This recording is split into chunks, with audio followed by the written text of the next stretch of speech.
नमस्कार, आप देख रहे हैं सी न्यूज भारत और मैं हूं ऋषभ सक्सेना। वक्त हो गया है न्यूज बुलेटिन का। इस न्यूज बुलेटिन में बात होगी बदायूं की, जहां बिसौली नगर में अपहरण की घटना निकली झूठी। आगे बात करेंगे कैमूर की, जहां रामधारी नर्सिंग कॉलेज में छात्राओं ने मिलकर शपथ ग्रहण समारोह में भाग लिया। साथ ही आगे चर्चा होगी शाहजहांपुर की, जहां दास्ता खेड़ी में भागवत कथा एवं सामूहिक विवाह का हुआ आयोजन। ऐसी तमाम खबरों पर विस्तार से चर्चा करेंगे इस न्यूज बुलेटिन में। पहले आइए एक नजर डाल लेते हैं आज की और इस वक्त की हेडलाइंस पर। प्रधानमंत्री नरेंद्र मोदी ने कांग्रेस की पूर्व अध्यक्ष सोनिया गांधी को जन्मदिन की बधाई दी। बांग्लादेश में बुधवार को हो सकती है आम चुनाव की घोषणा।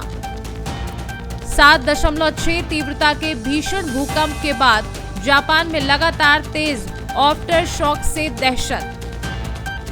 अमेरिका जाने वाली फ्लाइट्स में बम रखे हैं। शमशाबाद एयरपोर्ट को मिली धमकी, अमेरिका से आया ईमेल। केंद्र शासित प्रदेश दादरा और नगर हवेली के औद्योगिक क्षेत्र में लगी भीषण आग।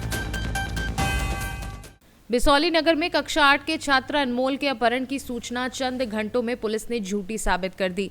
जांच में सामने आया कि छुट्टी के दौरान अनमोल बिना परिजनों और अध्यापकों को बताए अपने मित्रों के साथ गाड़ी में बैठकर एक दोस्त के घर का पता बताने गया था। इस घटना से अपहरण की झूठी अफवाह फैल गई, जिससे पुलिस में हड़कंप मच गया। पुलिस ने छात्र को सकुशल बरामद कर परिजनों को सौंप दिया। वहीं सीओ के अनुसार कुछ दिन पहले छात्रों के बीच झगड़ा और गुटबाजी की बात भी सामने आई है। मामला बिसौली कोतवाली क्षेत्र के नगर बिसौली का है। आज 3 बजे के लगभग एक सूचना प्राप्त हुई थी कि किसी खंड शिक्षा अधिकारी कार्यालय के सामने जो जूनियर हाई स्कूल है, वहां से एक बच्चे को कोई वैन में डाल के ले गए हैं। इस सूचना पर ये चूंकि मामला थोड़ा सा सनसनीखेज था, तुरंत ही पुलिस ने एक्शन लिया और जाके हम लोगों ने पता लगाया तो ये बच्चा जो है कदरपुरा में उस गाड़ी वाले के पास मिल गया। प्रकरण यह था, ये स्कूली बच्चे है, कक्षा 8 का ये लड़का है अनमोल। इसका अपने दोस्तों के साथ में एक झगड़ा हुआ था। झगड़े में एक आसिफ नाम के बच्चे के सिर पर चोट लगी थी, जिसमें उसके परिजन आज शिकायत करने पहुंचे थे। क्योंकि स्कूल की छुट्टी हो चुकी थी, स्कूल के प्रिंसिपल थे नहीं, लिहाजा ये लड़का जो अनमोल है उनके जिन्होंने मारपीट की वो जानता था। वो इसके परिजन इसको लेके उनका पता पूछने के लिए गए थे। क्योंकि वो उसका ले जाने का तरीका थोड़ा सा ठीक नहीं था, गाड़ी में डाल के इस तरीके ले जाना। तो बाकी इसमें किसी घटना का होना नहीं पाया गया है। बस उसके अभिभावक द्वारा बच्चे के अभिभावक द्वारा जो इस तरीके से उसको ले जाना वो ठीक नहीं था। इस संबंध में अग्रिम कार्रवाई की जाएगी। बदायूं से सीनू संवाददाता प्रताप की रिपोर्ट। कैमूर जिले के कुदरा स्थित Ramdhari Singh memorial nursing college में वार्षिक उत्सव सह शपथ ग्रहण समारोह का आयोजन किया गया, जिसमें एएनएम की छात्राओं ने बढ़ चढ़कर भाग लिया। कार्यक्रम का उद्घाटन मोहनिया विधायक संगीता कुमारी ने दीप प्रज्वलित कर किया और उन्होंने छात्र छात्राओं को शिक्षा व महिला सशक्तिकरण का संदेश दिया। समारोह का आयोजन कॉलेज के निदेशक डॉक्टर संजय कुमार एवं चिकित्सा पदाधिकारी डॉक्टर रीता कुमारी के नेतृत्व में हुआ, जहां छात्राओं ने स्वागत गीत, गणेश वंदना, दहेज प्रथा और महिला सशक्तिकरण पर आधारित सांस्कृतिक प्रस्तुतियों से दर्शकों को प्रभावित किया। कार्यक्रम में विभिन्न गणमान्य लोग, कॉलेज स्टाफ व सभी छात्र छात्राएं उपस्थित रहे, जबकि मंच संचालन विकास कुमार पांडे ने किया। कैमूर से सीनू संवाददाता पंकज कुमार चौबे की रिपोर्ट। महाराष्ट्र के नांदेड़ जिले में मनरेगा और प्रधानमंत्री आवास योजना में अधिकारियों की जिम्मेदारी तय न होने से नाराज विकास सेवा राजपत्रित अधिकारी संगठन संलग्न ने 8 दिसंबर से सामूहिक अवकाश आंदोलन शुरू कर दिया है। संगठन ने जिला परिषद के मुख्य कार्यकारी अधिकारी को लिखित सूचना देकर बताया कि पहले भी 4 और 5 दिसंबर को अवकाश की जानकारी दी गई थी, लेकिन बार बार निवेदन के बावजूद कोई सकारात्मक निर्णय नहीं हुआ। संगठन का कहना है कि जब तक शासन स्तर पर जिम्मेदारी निर्धारण को लेकर फैसला नहीं लिया जाता, तब तक सभी अधिकारी सामूहिक अवकाश पर रहेंगे। इस संबंध में विस्तृत ज्ञापन ईमेल के माध्यम से भी भेजा गया है। वर्धा जिल्हा परिषद अंतर्गत कार्यरत गट विकास अधिकारी सौ सुनीता मारसाकडे आणि इतर गट विकास अधिकारी यांच्यावर महात्मा गांधी राष्ट्रीय ग्रामीण रोजगार हमी योजनेअंतर्गत जे गुन्हे दाखल झाले, या सर्व गुन्हे दाखल होण्याच्या प्रक्रियेच्या विरोधात आज महाराष्ट्रातील सर्व जिल्ह्यांमध्ये महाराष्ट्र विकास संघटनेचे सर्व अधिकारी अतिरिक्त मुख्य कार्यकारी अधिकारी ते गटविकास अधिकारी, सहाय्यक गटविकास अधिकारी, उपमुख्य कार्यकारी अधिकारी सर्व सामूहिक रजेवर आहेत. संघटनेच्या मागण्या या महात्मा गांधी राष्ट्रीय ग्रामीण रोजगार हमी योजना व घरकुलाच्या राज्य आणि केंद्र पुरस्कृत योजनांमध्ये गटविकास अधिकारी आणि सर्व अधिकारी यांना संरक्षण देण्याविषयी आहे. फक्त DSCचा वापर करून गटविकास अधिकारी यांच्यावर कारवाई, फौजदारी स्वरूपाची कारवाई, प्रशासकीय स्वरूपाची कारवाई करण्यात येऊ नये. कुठेही संपूर्ण चौकशीची प्रक्रिया झाल्याशिवाय गुन्हे दाखल करू नये अशा पद्धतीची मागणी महाराष्ट्र विकास सेवा संघटनेच्या अधिकाऱ्यांची आहे. त्यासाठी आज सर्व राज्यामध्ये सर्व जिल्हा परिषदमध्ये अधिकारी सामूहिक रजेवर आहेत. शासनाशी झालेल्या चर्चेनंतर याबाबत सामूहिक रजेचे आंदोलन मागे घेण्याविषयी निर्णय घेण्यात येईल. नांदेड़ से सीनू संवाददाता भारत वानरे की रिपोर्ट। रीवा जोन में पुलिस द्वारा चलाए जा रहे नशा मुक्त अभियान को नशा माफिया खुलेआम चुनौती दे रहे हैं, जिसका खुलासा एक वायरल वीडियो से हुआ है। अगस्त क्रांति मंच के संयोजक कुंज बिहारी तिवारी ने कहा कि ये समस्या सिर्फ एक क्षेत्र तक सीमित नहीं है, बल्कि पूरे जिले में युवाओं का भविष्य खतरे में है।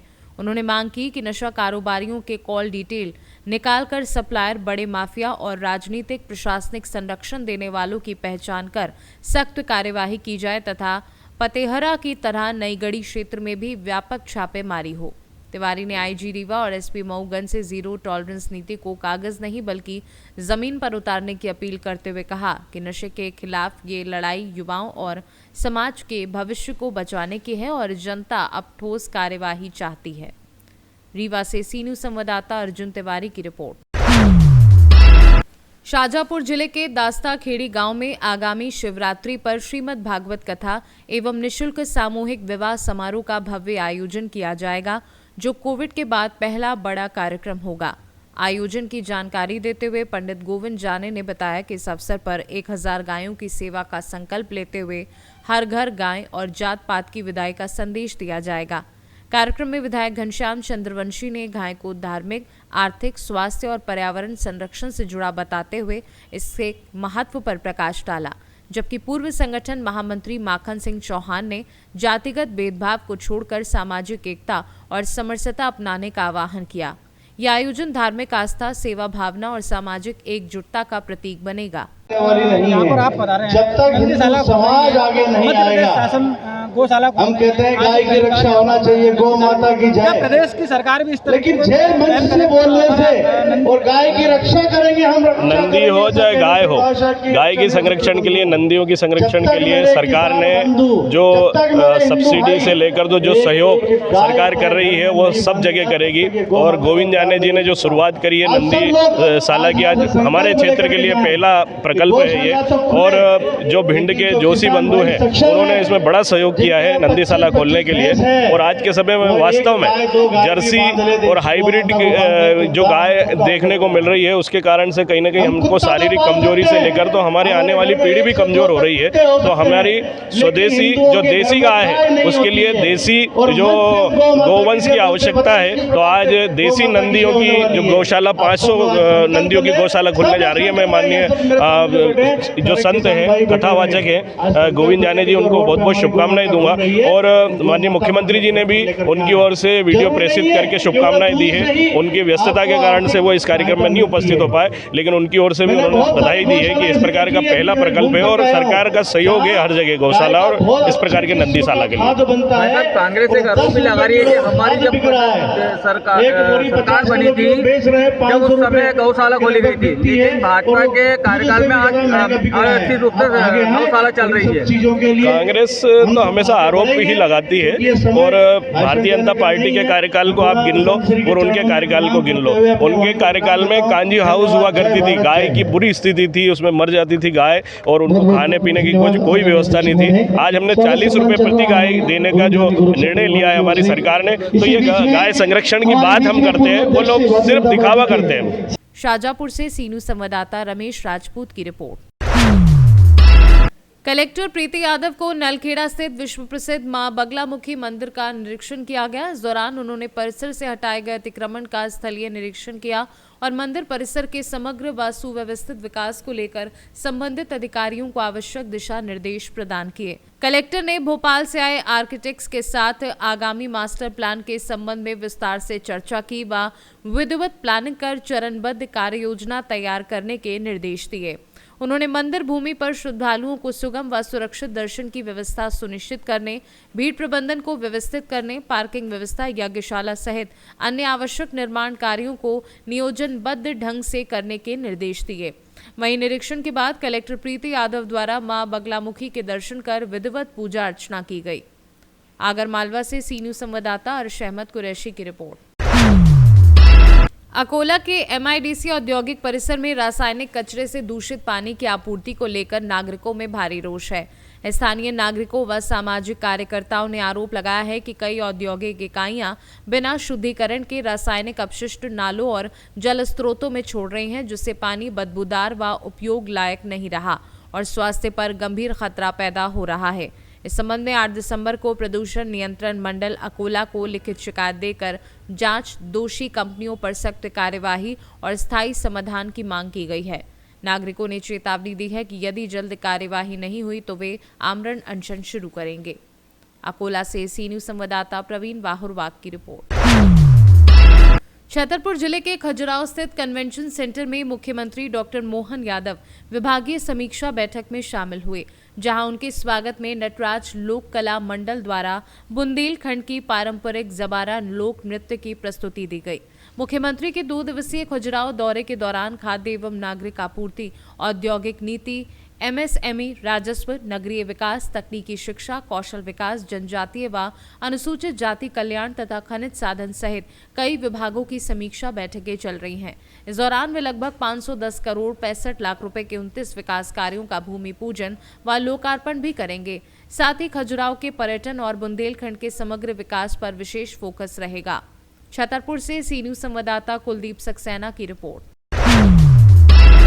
गढ़चिरौली जिले की सिरौंचा तहसील के आरडा गांव में 108 वर्षों से चली आ रही श्री आरडा मलन्ना मल्लिकार्जुन स्वामी बोनालू एवं जत्रा का 2 दिवसीय भव्य आयोजन 8 और 9 दिसंबर को श्रद्धा और उत्साह के साथ संपन्न हुआ। उत्सव की शुरुआत 8 दिसंबर को गंगा स्नान से हुई, जबकि 9 दिसंबर को महिलाओं द्वारा पारंपरिक बोनालू, मिरवणु, ढोल नगाड़ों, लोक नृत्य और भव्य सजावट ने पूरे गांव को भक्तिमय बना दिया। हजारों श्रद्धालुओं की मौजूदगी, जनप्रतिनिधियों के दर्शन, मेले जैसी गहमा गहमी और देवस्थान समिति व ग्रामवासियों के उत्कृष्ट प्रबंधन के साथ ये उत्सव सामाजिक एकता और सांस्कृतिक परंपरा का प्रतीक बनकर शांतिपूर्ण महाआरती के साथ संपन्न हुआ। गढ़चिरौली से सी न्यूज संवाददाता चंद्रशेखर पुलगम की रिपोर्ट। झांसी के टहरोली तहसील में नाबार्ड मुख्यालय मुंबई के chief general manager doctor Bhavani Shankar, NABARD Lucknow के CGM पंकज कुमार सहित वरिष्ठ अधिकारियों ने इक्रिसेट द्वारा 40 गांव में किए जा रहे वर्षा जल संरक्षण और प्राकृतिक संसाधन प्रबंधन कार्यों का निरीक्षण किया। दल ने तालाब जल संचयन संरचनाएं, कृषि वानिकी मॉडल, सूक्ष्म सिंचाई प्रणालियों और वृक्षारोपण जैसे कार्यों का जायजा लिया, जिनकी वैज्ञानिकों ने विस्तार से जानकारी दी। अधिकारियों ने परियोजना की सराहना करते हुए कहा कि ऐसे सामुदायिक जल संरक्षण मॉडल को पूरे बुंदेलखंड में लागू करने से सिंचाई और पेयजल की दीर्घकालिक समस्या का समाधान संभव है तथा FPO और स्थानीय समितियों के माध्यम से समुदाय की भागीदारी इसे और प्रभावी बना रही है। झांसी से सी न्यूज संवाददाता अंकित साहू की रिपोर्ट। फिलहाल के लिए इस बुलेटिन में इतना ही। देश और दुनिया की तमाम खबरों के लिए आप देखते रहिए सी न्यूज भारत।